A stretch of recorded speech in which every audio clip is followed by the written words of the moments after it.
What up, YouTube? I am Dom Knight. This is Night Talks. And we're back with another reaction for you. Guys, make sure you like this video, subscribe to the channel.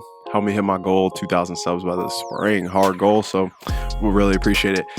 Today, I'm bringing Just Pearly Things back. She been all over, man. She been doing collabs with all kinds of dudes in the space. All kinds of dudes. Met up with mediocre tutorial reviews. Met up with JR Wisdom, whole bunch of dudes. So, I mean, she's clearly got something people want to hear. So, let's jump right into this. This is called The Type of Woman to Avoid at All Cost. Let's jump in it. For 7 days with the girls, and hey, I'm over you. Yeah. Like, I'm talking like somewhere where you really take yourself out of your current lifestyle, your daily routine, and then you can evaluate. And obviously there is no time on healing probably takes years. It's and not linear. you never get over everything. But healing to a point, then you don't transfer it onto the next relationship. But I don't think you cannot transfer things to another You can. relationship. No, if you take enough time, I feel like you can. You can, but there's always going to be things that may trigger you, and it's up to you. I genuinely think that there's some things that your partner might do that will prompt a random response that trigger, you basically. you didn't even know that you had. And that's the moment you take a step back and you're like, oh, okay, I haven't dealt with this. I'm going to revisit that. But also take the time and be courteous enough to inform your partner, like, hey, listen, if you guys haven't had that conversation, this is what I dealt with. Please bear with me. It will not happen again. If you see it does, let me know. Feel comfortable to let me know. So I really think that healing is something that can take place also in a relationship, but you have had to have done the bulk of the work for yourself. Do you think that healing needs to have therapy so there's some tangible result? Because it's like if you're just talking to your friends, like they're more likely to tell you what you want to hear. Exactly. Where a therapist will like sit you down and tell you about yourself. I'm someone who has done therapy, and I'm currently doing therapy right now. And at first I was just like, this is like what white people do. Like, no, literally, because literally, this is literally my thought process. And even all the people around me, when I finally told them I'm going to do therapy, they're like, what are you doing therapy for? That's like white people stuff.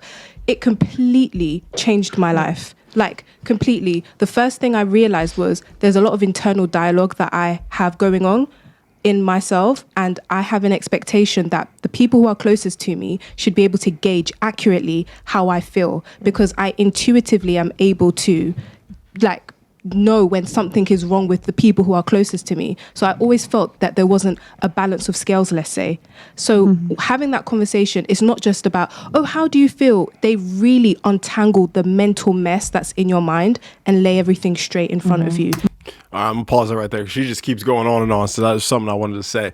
When it comes to therapy, I think she brought up a really good point. In the black community, I would say not so much now. I mean, there's still tons of black people who feel like therapy is useless, pointless, this stuff white people do, whatever. But back in the day, yo, if you brought up therapy to a black person, bro, they look at you crazy, yo. But they wasn't thinking about no therapy. I've never had therapy myself, but I know tons and tons of people where therapy has worked for them and has made their lives so much better. I feel like just having that unfiltered, that unbiased person to sit there and talk to and lay things out and really lay out what's going on in your life is probably a beautiful thing. It's something, I mean, I personally don't feel like I'm mentally disturbed to the point where I would need this right now in my life, but who's to say that wouldn't change later?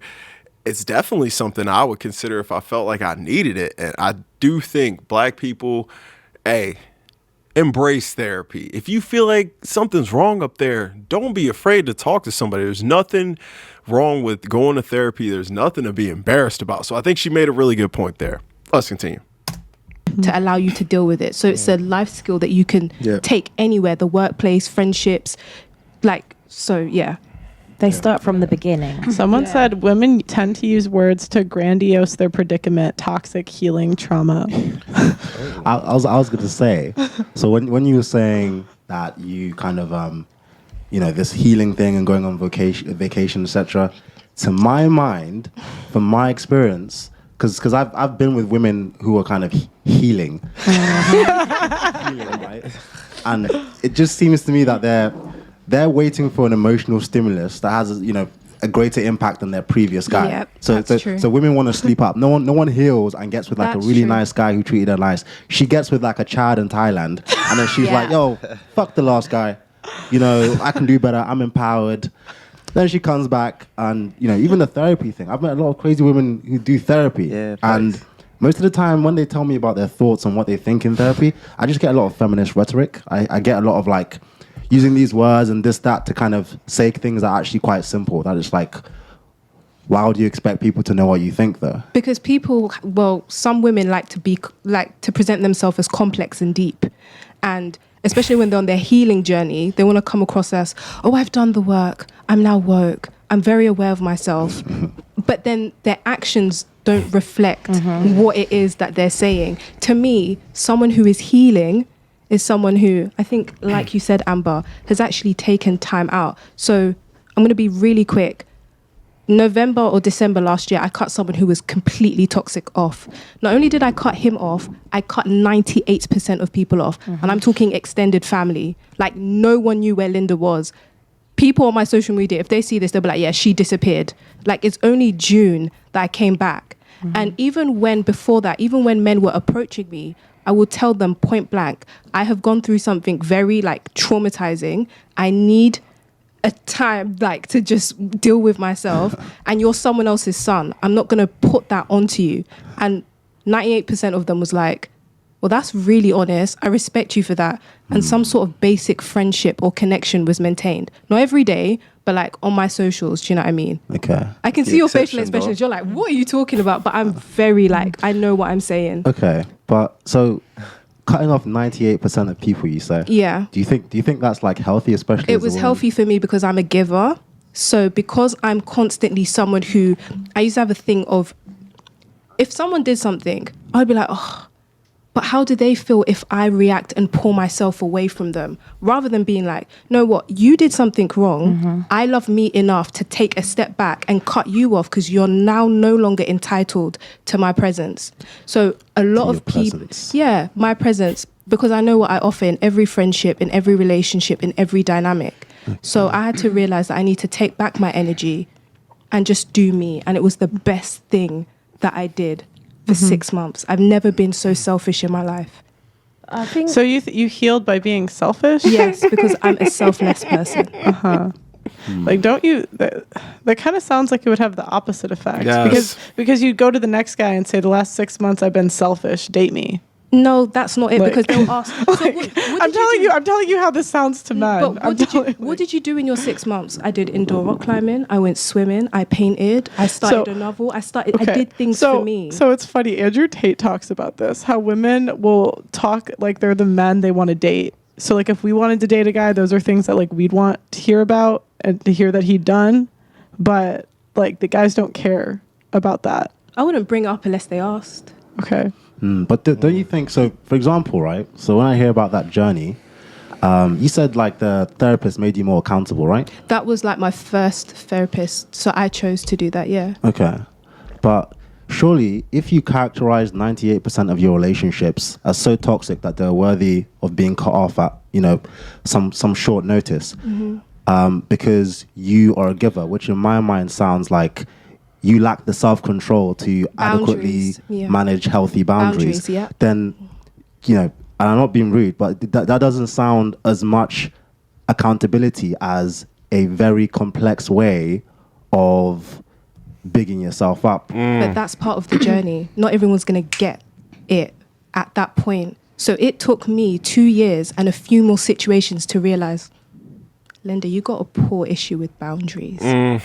You are not going to... If someone comes and tells you you have an issue, or if a girl calls you about the same issue and you get tired of her telling you about the same issue, you leave her alone. And hopefully if she is someone who is self-reflective, over time, you hope that that person sits with themselves until they realize their own mess and realize, I need to change. Couldn't she just say, stop talking about this shit? But that's for that person. I can't speak for them. Oh, okay. But I'm talking. Yeah. I'm talking in relation to myself. Okay, I thought you were saying like you were tired of listening to someone. No. That was just a random example. Oh, I thought this was... No.